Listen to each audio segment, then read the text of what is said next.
Hey, somebody needs to write a sequel. I have? Excellent.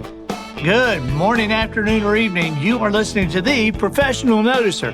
Hello, everyone. I'm Andy Andrews. Hey, thank you for making me a part of your week. My purpose here today and with every show we do is to play the part of a best friend or a coach. I want to help you live the life of your wildest dreams by giving you access to the greatest mentors the world has to offer today.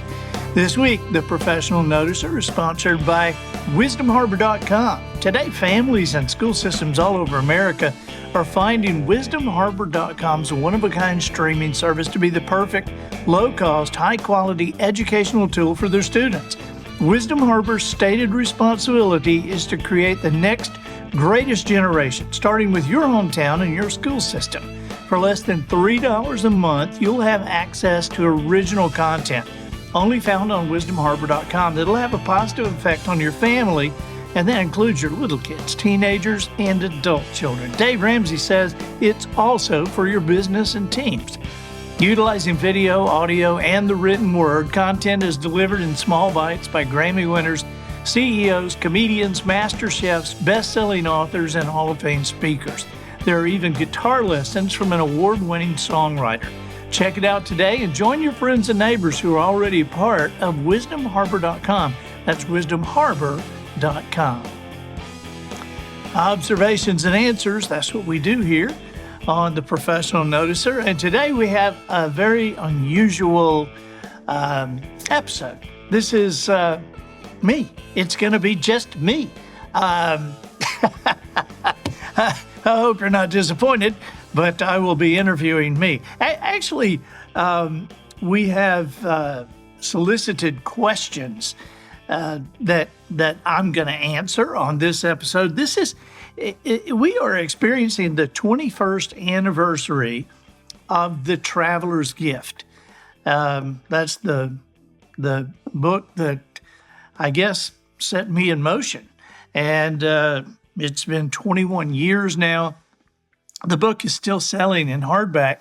And we put put a message out to some people saying, what would you like to hear about that book? What do you want to know about the process? And so we've got 8 or 10 questions here that I'm going to answer. But there was a video done celebrating the 21st anniversary of this book, and we thought that you might want to see that as we begin. So let's start with the 21st anniversary video of The Traveler's Gift. Matt? Welcome to a special celebration of an extraordinary literary journey.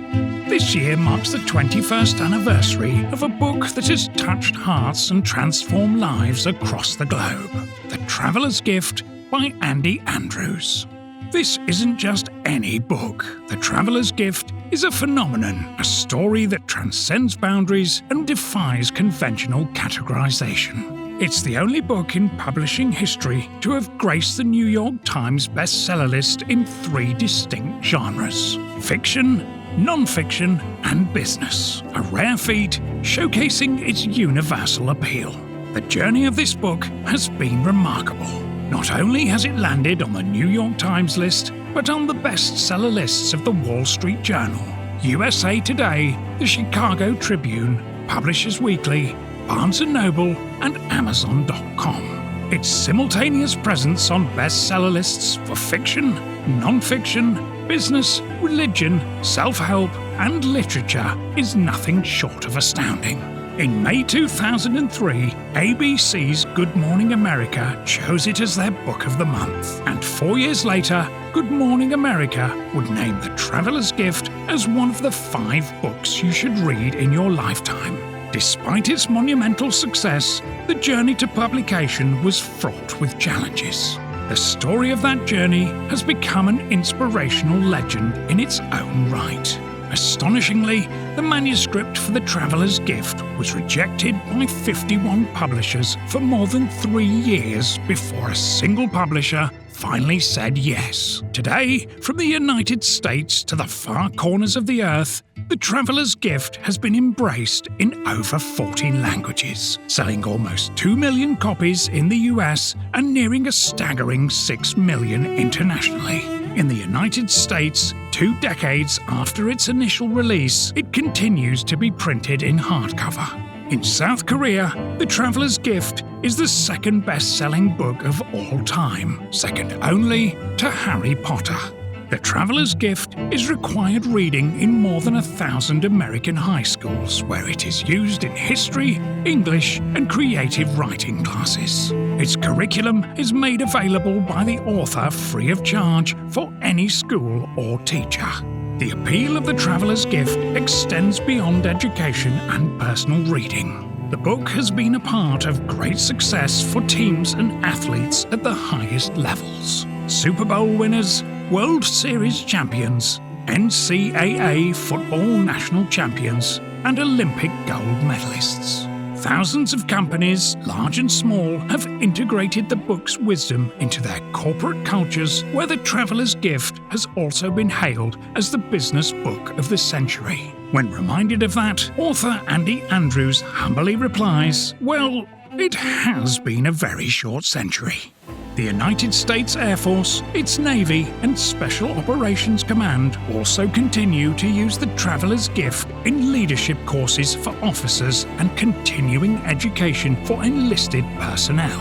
This book's reach is extraordinary and profound, aiding in principled rehabilitation for America's court system, prisons, churches, and rehab facilities.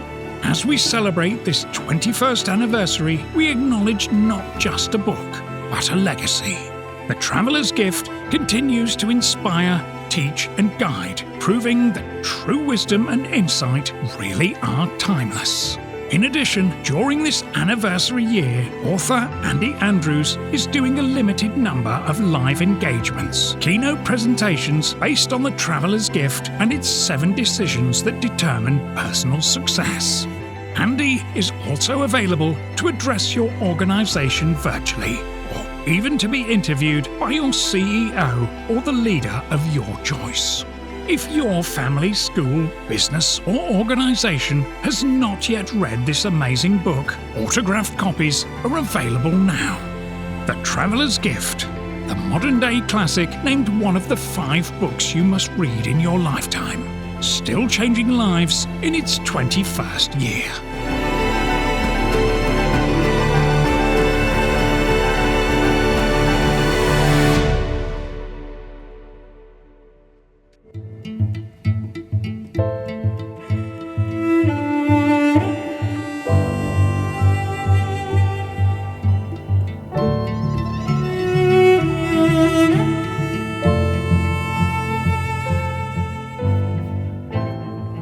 All right. Well, I'm impressed myself. And who was that voice?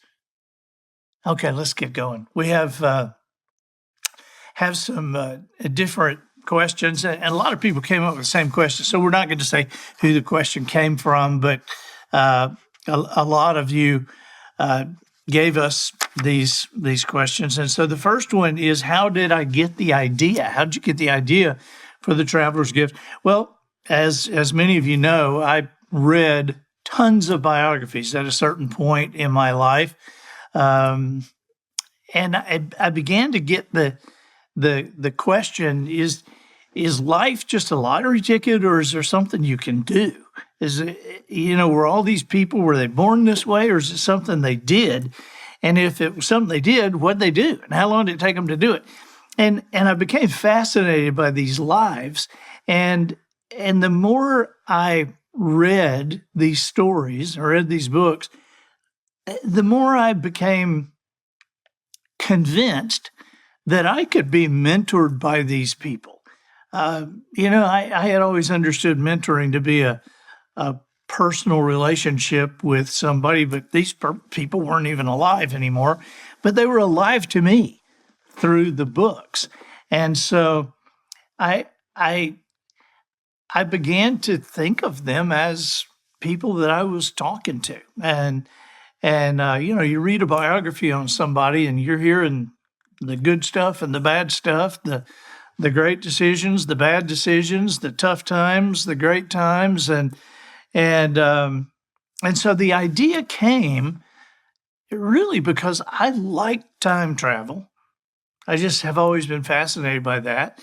And I thought, well, what would happen if I was able to meet with 5 people or 10 people? And I finally decided on 7 people because I had determined the 7 decisions. The 7 decisions came before the people, and so people ask me sometimes why 7, and my answer was, well, because there were 7.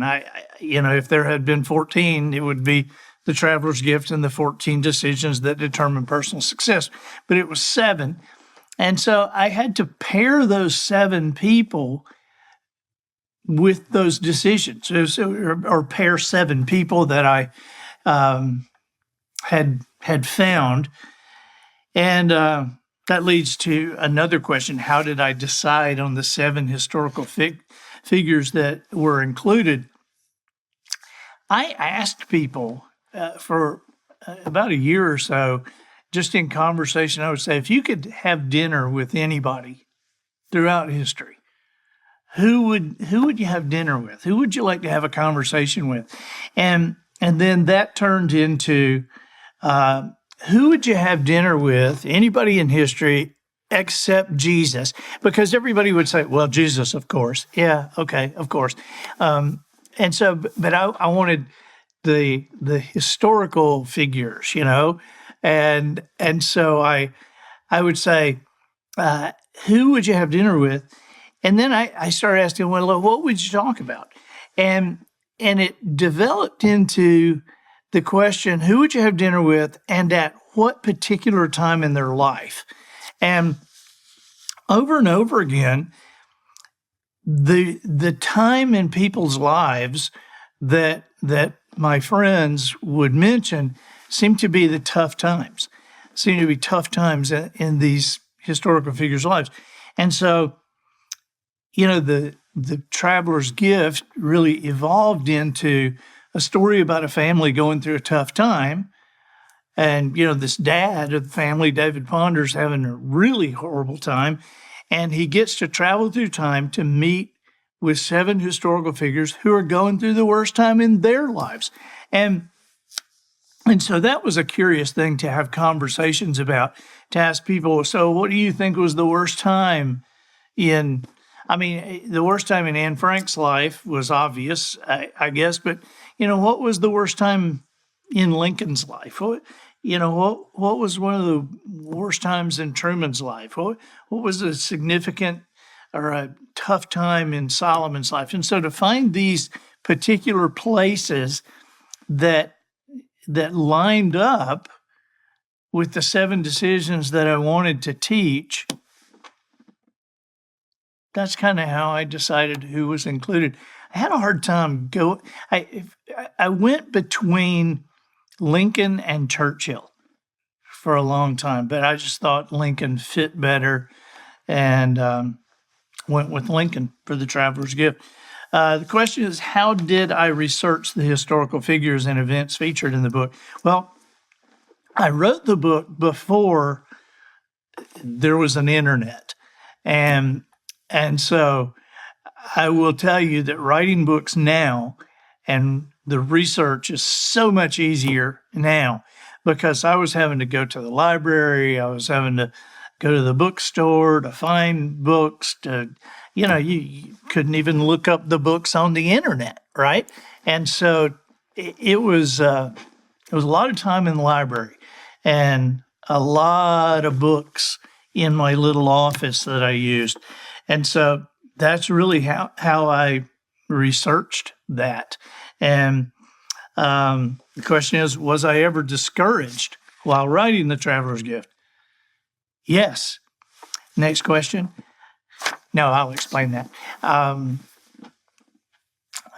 I had the usual discouragement of trying to figure out what to write sometime, or sometimes I would write for several hours and wasn't real happy with what I wrote and would kind of do it again. But the time I almost jumped off a cliff was one evening. I finished something and got to a point where I was saving it and there wasn't anything to save. And I clicked back and I rolled back and I'm on my laptop and I I couldn't find it. And my entire chapter on Harry Truman was gone. I mean, it was kind of the middle of the night. It was like 1 or 2 o'clock in the morning, and I called Sandy SB, my assistant, and I was in a panic. And she said, "Well, calm down. It has to be there somewhere." Well, I can't find it anywhere. And so the next day, she couldn't find it either. We finally contacted a company that said that for $2,500, and think about this is about 25 years ago, for $2,500, they could search the hard drive, but it would cost $2,500 whether they found it or not. So I decided, okay, I'll do this. I scraped together the money and sent them the hard drive, and they didn't find it. It was awful. So that was a discouraging moment. That actually stopped me for a little while because when I tried to get right back into the writing of it, I was kind of stumped because I was trying to remember what I had written rather than writing again. And so I had to stop for a couple of months and just kind of let it get out of my mind and then kind of start again with the same idea.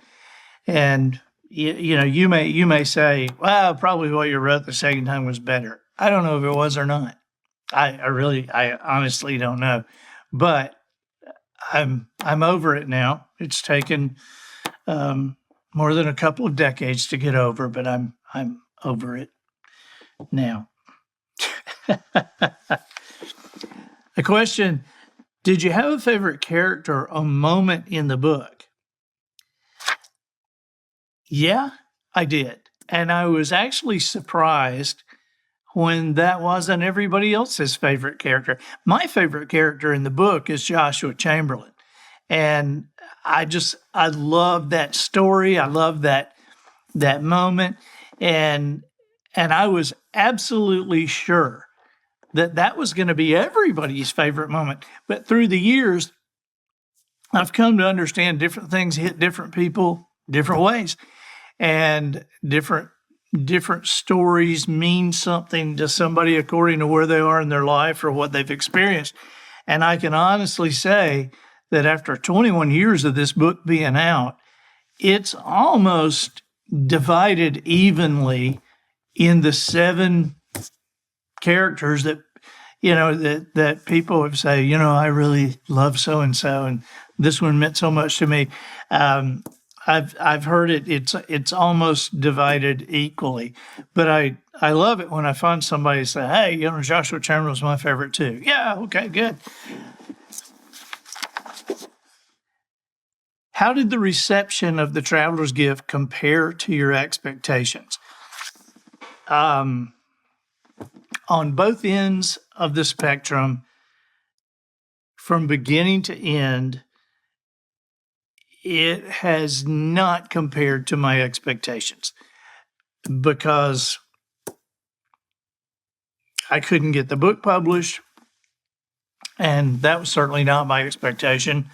When the book was published and it went into the bookstore and didn't sell, that wasn't my expectations. And then when Good Morning America found it and made it their book of the month, that wasn't my expectations.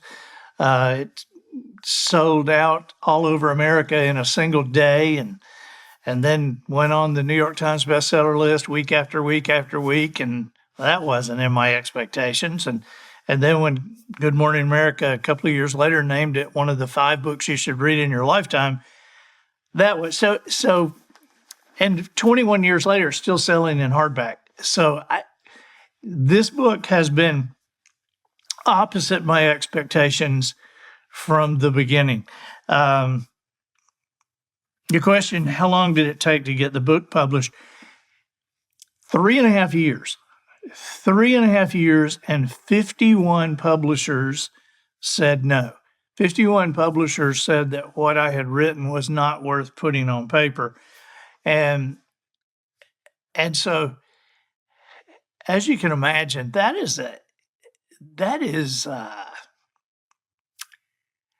that's soul crushing, right? I mean, everybody hears stories about rejection, and maybe you expect to be rejected a little bit. But when I tell people the book was rejected or I couldn't get published, I'm not saying I couldn't get it published, that 5 or 6 publishers turned it down. 51 publishers said that what I had written was not worth putting on paper. 51 publishers over 3.5 years. 3 different agents tried to sell it. And I'll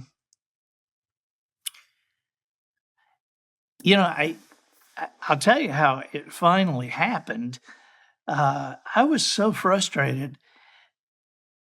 And this is how this happened, but it's also how I learned a lesson. And the lesson I learned was the quality of your answers will be determined by the quality of your questions.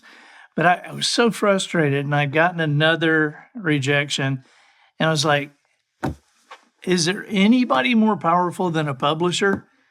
Anybody? And just like that, I had the answer. Yes. A publisher's wife. And so I knew there was an event, a banquet, a dinner going on, and Mike Hyatt, who was the chairman of the board of Thomas Nelson Publishers at the time, Mike Hyatt was going to be at the dinner, and I knew his wife Gail was going to be with him. And so I did some finagling and got at their table, and just, common sense, just common decency tells you that at some point somebody's going to say, well, what have you been doing? And so Gail asked me that. Gail said, so Andy, what have you been doing? And I said, I've been working on a book. I'm writing a book. It's about a family going through a tough time. The dad gets to travel through time, and he gets to meet with seven people who are going through tough times of their own. He gets to be with Anne Frank in the annex, and King Solomon, when he says, bring the sword, and I'll tell you whose baby this is, with Lincoln at Gettysburg. And each of these people give him a different decision that if he puts in his life, things will change. And she said, well, I'd love to read that. I said, I've got a manuscript for you in the car. And everybody kind of laughed. And I said, but it's not for him. It's just for you. Well, so I got it for her. And I found out later that they stayed up all night reading it. Well, actually, she stayed up all night reading it. He stayed up all night because she kept going, listen to this part, listen to this part. And after 3.5 years, a week later, we had a publishing deal. And so I'll always thank Gail Hyatt for that. And so that's how the book got published, actually. Somebody asked a question, why did it take me so long to write a sequel? There is a sequel to The Traveler's Gift. It's called The Traveler's Summit. And the reason it took me so long to write a sequel is because I wasn't going to write one. I mean, I think a lot of times when a book hits, that's one of the first things people think about. But I had gotten burned reading some sequels. I loved the original book, and then I would see the sequel, and I would get it, and it would be horrible. And I would think, this was just such a money grab. What the heck, And I felt betrayed or something by the author. So So when I had the Traveler's Gift, and the guy was traveling to 7, I thought, what would you do next? I mean, are you going to have him travel 7 more places? And I just thought, that's so cheesy. I don't want to do that. And so I thought, I'm just not going to write a sequel, because that's the only thing I could think of to do. But years later, I had a legitimate idea of how to bring David Ponder back and bring back a mystery and a thing that they were going to solve. And that's what we did with the Traveler Summit. But that's why it took so long to write a sequel, because I wasn't going to write one in the first place. How did writing this book influence my subsequent work and career as an author? Well, this book actually gave me the ability to be an author, because if this book had failed, they wouldn't have let me write another one. Or at least the publishing company would not have. I may have written another one, but when this book sold, when The Traveler's Gift hit the New York Times list and sold so well, the publishing company signed me to a 3-book deal. I mean, and so it was like I was a rookie pitcher who all of a sudden won 20 games and got signed to a multi-year contract. But I tell you what, and that was very exciting, but I tell you what the downside of it was, when I sat down to write that second book, I almost panicked. In fact, the second book and the third book, because I thought, I don't know how I wrote the first one. And I talk to people a lot that say, hey, I want to write a book, but I don't really know how to get started and not really sure how to do it. And I always say, well, just remember, John Grisham didn't know how to write a book until he wrote a book. And I talk to a lot of authors, as you might imagine, and one of the things that I'm always curious about is, hey, when you wrote your first book, did you kind of not know what you were doing? And then when you wrote your second book, did you wonder what you had done the first time? And almost invariably, their answer is, yeah, I didn't know what I was doing. And most times, first books tend to have not ideas generated from something else, but direction generated from some other work. And that's what I advise younger authors or new authors to do, is to figure out, what are your favorite books? Why do you like those books? What is it that hit you about those books? And when I was starting The Traveler's Gift, one of the things that hit me was I liked books that started in the middle of action. Something was happening and I didn't really know what it was, and it would catch my attention. And so that's what I tried to do with David Ponder being in the front yard, looking at his house with the taxi leaving, and, where you're going, what's going on? And I always like to end with, I call it a Carol Burnett ending, not a Saturday Night Live ending, because if you remember the Carol Burnett show, those sketches that they did had punchlines. They ended on the funniest moment. And then Saturday Night Live came along, and Saturday Night Live would be funny somewhere in the middle, but the sketch would end and the applause sign would come on and the audience would clap and the actors would just leave the stage.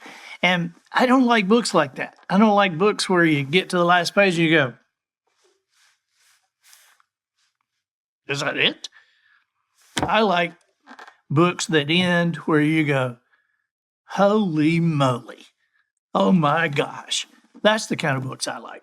And so that was the direction that I headed in. And so I tell, new authors, use your reading history, use books that you have loved, not to copy ideas, but to copy the direction of it. Let it lead you that way. And the last question is, what advice would I give to aspiring authors because of my experience with the Traveler's Gift? My main piece of advice that I would give because of my experience with the Traveler's Gift would be to stick with it. I fear that the greatest book or the best music ever written is going to end up in some closet somewhere or some drawer somewhere, and nobody will ever hear it. Nobody will ever read it.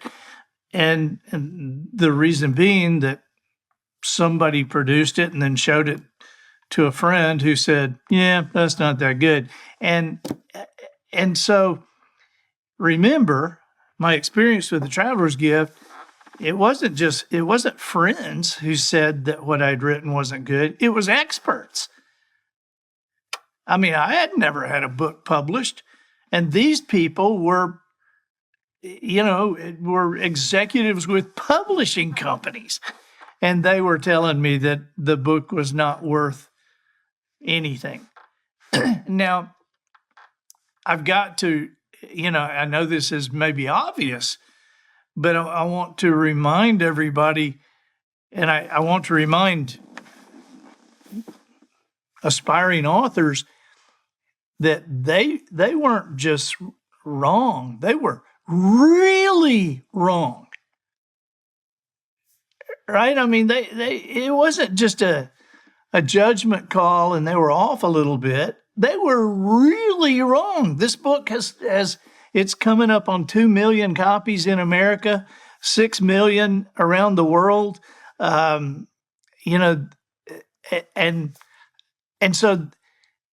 so my point, I suppose, is don't allow somebody else's opinions about your worth or your work dictate how you feel about yourself and about what you're doing. Somehow you have to rely more on God who gave you the vision and more upon your own idea of what you're doing than you do somebody who has no skin in the game. And so, I believe that when God gives you a vision, I don't think God teaches you how to swim just to get you 50 yards offshore and let you drown. I think there's a reason for it. And so hang in there. Stay with it. And thanks for joining us on this episode of The Professional Noticer and allowing us to celebrate the 21st anniversary of this book. And if you haven't got one, I'd love to sign one for you. So come on. I'm Andy Andrews, the Professional Noticer, harnessing common sense and wisdom to plow through challenges all the way to an answer for you. And I think that'll do it for this week. Get us out of here, Matthew. So, ladies and gentlemen, and to the boys and girls who aspire to become ladies and gentlemen, we have reached the end of another episode of The Professional Noticer, the official podcast of the Orange Beach Lady Mako softball team. In a world where common sense has become a superpower, I'm harnessing that tiny bit of mental energy for you. Seeking wisdom, making observations, and endeavoring to answer tough questions in a way that will empower your family and your business. I'm Andy Andrews. Until next week, goodbye. This episode of The Professional Noticer was produced by Matt Limpert. The Noticer theme written and performed by Sugarcane Jane. Caffeine tablets for the cast and crew provided by Twinkle and Smoke of Beverly Hills.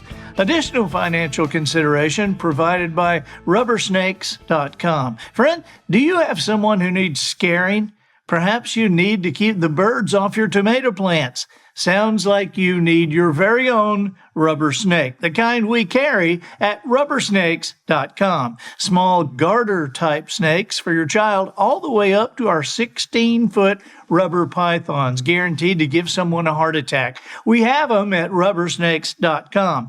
Our rubber moccasins and rattlers have been field tested in classrooms for decades, and teachers from all grades can attest they can take years off your life. So go online now and order yours. And remember, these aren't fake rubber snakes. These are real rubber snakes. So get yours today at rubbersnakes.com.